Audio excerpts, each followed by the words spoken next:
ini adalah pesan dalam tradisi Tiongkok. Satu, jangan miskin. Tidak ada yang akan memberimu uang. Tidak ada agama yang melarang kita untuk kaya. Karena tangan di atas lebih baik daripada tangan di bawah. Jadikan lecutan.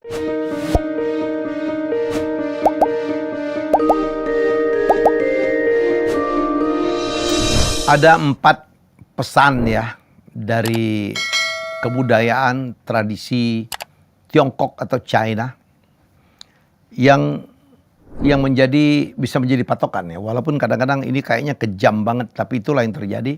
Kita tahu ya, saya pernah ke China bolak-balik. Mereka adalah bangsa yang pekerja keras. Dengan kerja kerasnya gila gitu ya. Bisa lembur tiap hari nggak ada masalah. Dengan etos kerja itulah ya. China sekarang ekonominya maju terus. Malah hampir mengalahkan Amerika. Malah di bidang-bidang tertentu ya. Ya perusahaan-perusahaan China sudah bisa mengalahkan perusahaan Amerika. Dalam bidang apa aja? Di telekomunikasi mereka punya Huawei. Kemudian di mobil listrik Tesla sekarang bersiap-siap loh. Akan dihajar habis-habisan oleh BYD untuk mobil listrik tuh. Di beberapa teknologi China sekarang udah up banget. Kita lihat bagaimana TikTok ya meluluh lantakkan platform-platform medsos ciptaan dari negeri-negeri barat. Ya ada apa dengan orang-orang China? Ya di samping mereka tuh tahan betul untuk hidup menderita ya. Orang China tuh teman saya kan banyak sekali tuh yang dari Tiongkok. Kadang-kadang mereka yang belum punya duit tuh makannya bubur. Ya mereka tahan banting tuh, nggak pernah mengeluh. Nah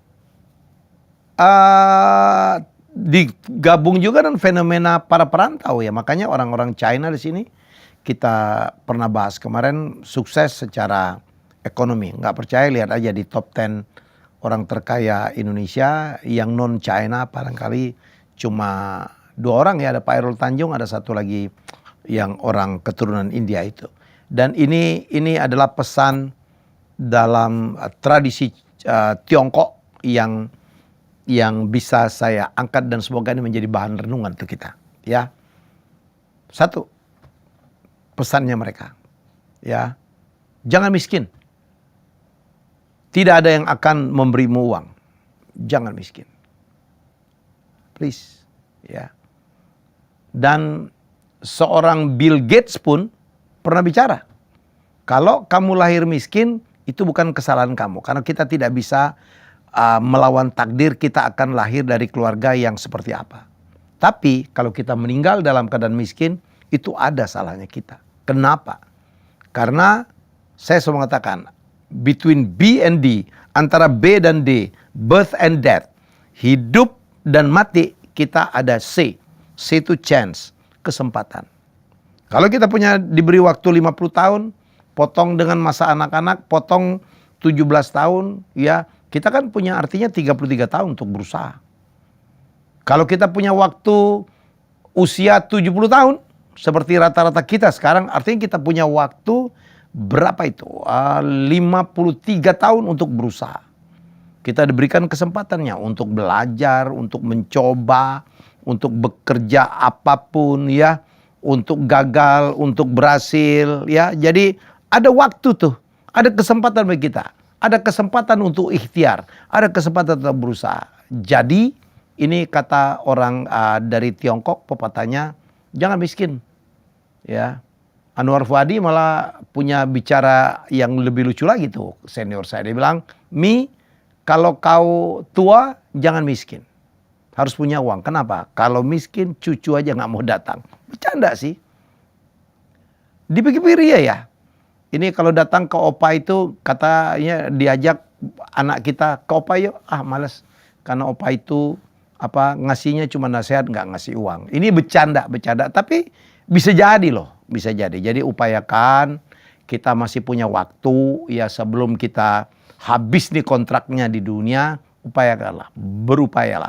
Jadi kata-kata ini walaupun agak bisa aja kita mengatakan agak sadis, agak kejam kepada orang-orang yang belum bisa meningkatkan level ekonominya, tapi ini jadikan lecutan. Jangan marah. Kalau marah ya itu realitas, itulah yang membuat Anda tidak berubah. Ya jadikan lecutan ya. Selama masih ada usia teruslah bekerja, teruslah berupaya supaya kita mencapai kekayaan. Tidak ada agama yang melarang kita untuk kaya. Ya, kaya itu jauh lebih baik dari miskin karena tangan di atas lebih baik daripada tangan di bawah. Jadikan lecutan. Ya, jadi jangan tersinggung, jangan wah Mas Elmir, enggak, saya cuma ngebacain saja ini. Ya, ada 4 advice nasihat dari Tiongkok. Nomor 2, jangan mengeluh. Karena tidak akan ada yang datang menolongmu. Sejatinya begitu. Nggak ada loh orang suka dengar keluhan. Saya berkali-kali bikin konten. Ya, orang yang mengeluh itu cenderung sulit untuk sukses. Kerjanya mengeluh, semua dia ngeluh. Mengeluh itu saya pernah mengatakan, ya, satu upaya yang melelahkan. Kita ngeluh tuh negatif ya, melelahkan lah ya. Nggak bisa melihat sisi baik dari apapun. Semua dikeluhkan, semua diprotes, semua dikritisi. Ya, mengeluh itu adalah perbuatan yang sangat memakan energi tetapi anfaedah. Sekali lagi, nggak ada orang yang suka mengeluh. Saya kalau dengar mengeluh, enak aja lu. Emang lu aja yang punya persoalan, gue juga punya. Ya, jangan suka mengeluh. Lihat tuh di sekelilingnya, orang-orang yang suka mengeluh itu adalah para loser tuh. Orang yang sulit untuk berhasil. Kerja mengeluh, ketemu mengeluh. Saya dulu punya teman tuh. Dia dipensiunkan cepat dari sebuah BUMN, ketemu saya mau nghibur dia tuh. Ngajar, tuh lihat tuh, gua ada seminar, lu kapan bisa ngomong. Karena dia very talented. S3, kerjanya mengeluh. Itu gue yang buat itu. Tapi saya dibuang. Gara-gara ini pimpinan saya ada KKN, gara-gara ada orang politik lain campur tangan. Enggak ada manfaat dari mengeluh. Jadilah pribadi yang tidak mengeluh. Ya, nomor 2. Itu dari nasihat dari Tiongkok. Nomor 3, jangan mengandalkan orang lain. Karena hanya diri kita yang paling bisa diandalkan. Jangan pernah tergantung kepada orang lain. Adalah orang, pokoknya kalau ada apa, saya tergantung dia. Saya tanya dia dulu. Waduh, itu artinya kita tuh lemah banget gitu. Ya, percayalah ya, kalau orang itu nggak ada, mati loh Anda.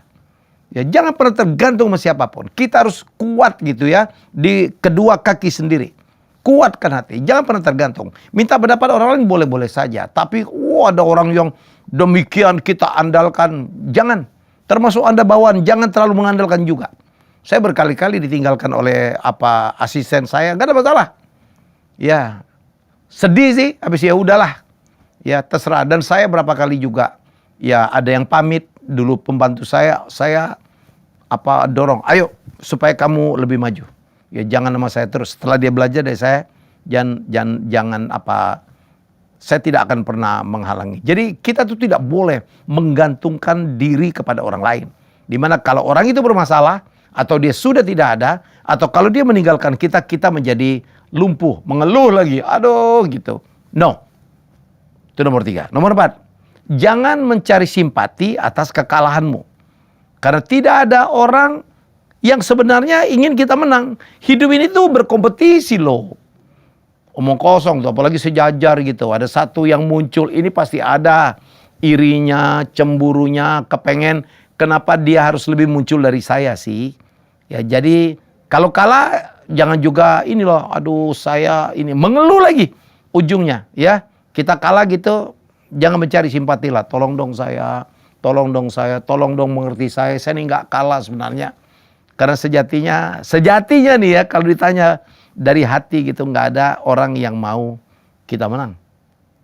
Ya, jadi gitulah. Jadi jangan juga terlalu euforia dengan kemenangan. Karena orang tuh sejatinya itu kepengennya semuanya kan bagi rata tuh. Ya, jadi 4 pesan saya. Semoga ini bukan pesan saya cuma ngebacain.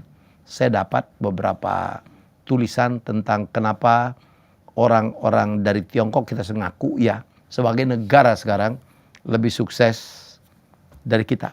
Tiongkok 20 tahun, 30 tahun yang lalu, waduh, jauh.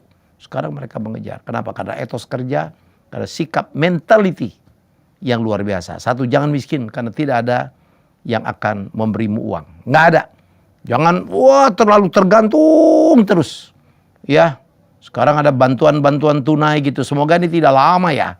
Karena itu membuat ketergantungan. Kalau mau bantu orang, bantulah dengan kail, jangan ikan. Ya, jadi begitu. Dan semoga kail itu akan membuat kita keluar dari jerat kemiskinan. Indonesia sekarang masih berusaha keras untuk terus mengurangi angka kemiskinan. Nomor 2, jangan mengeluh. Karena tidak akan ada orang yang datang menolongmu. Sebel orang dengan orang yang ngeluh. Nomor 3, jangan mengandalkan orang lain. Hanya dirimu sendiri yang paling bisa diandalkan. Jangan tergantung pada orang lain. Begitu orang lain itu pergi atau hilang, meninggalkanmu dan kamu limbung atau tumbang. Nomor 4, jangan mencari simpati atas kekalahanmu. Karena sejatinya tidak ada orang yang ingin menang. Ingin kita menang. Ya, karena secara rata-rata orang itu kepengen kebersamaan. Ya, sama-sama aja. Terima kasih sudah menonton Helmi Bicara. Jangan lupa untuk like, komen, share, dan subscribe.